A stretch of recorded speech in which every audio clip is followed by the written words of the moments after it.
এই মুহূর্তে সবচেয়ে বিরাট বড় খবর, মানুষকে নিশানা ডিএ আন্দোলনকারীদের। এই মুহূর্তে সবচেয়ে বিরাট বড় খবর, সরকারি কর্মচারীদের 4% ডিএ বৃদ্ধির কথা ঘোষণা করেছেন স্বয়ং মুখ্যমন্ত্রী মমতা বন্দ্যোপাধ্যায়। তার এই ঘোষণাতে স্বাভাবিকভাবেই খুশি হাওয়া বইছে রাজ্য সরকারি কর্মীদের একাংশের মধ্যে। কিন্তু রাজ্য শাসক দল সমর্থিত রাজ্য সরকারি কর্মী ফেডারেশন চেয়ারম্যান মানস ভূঁইয়া মুখ্যমন্ত্রী মমতা বন্দ্যোপাধ্যায়কে ধন্যবাদ জানিয়েছেন। কিন্তু রাজ্য সরকারি কর্মচারী পরিষদ, সংগ্রামী যৌথ মঞ্চের মতো সংগঠনগুলি আন্দোলনের হুঙ্কার দিচ্ছে। এরই মধ্যে রবিবার জলপাইগুড়ির একটি সভা থেকে কোঅর্ডিনেশন এবার কমিটির বিরুদ্ধে তোপ দেখিয়েছিলেন মানস রঞ্জন ভূঁইয়া। পাশাপাশি ডিএ আন্দোলনকারীদের বিরুদ্ধে সরব হন তিনি।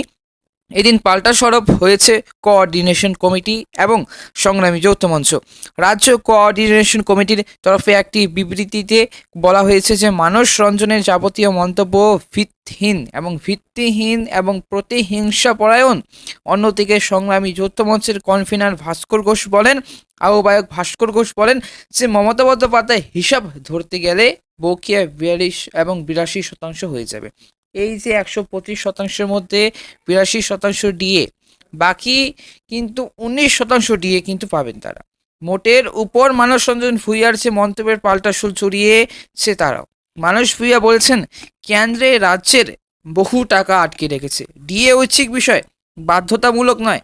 এবং তা সত্ত্বেও মমতা বন্দ্যোপাধ্যায় আরও 4% ডিএ বৃদ্ধির কথা ঘোষণা করেছেন।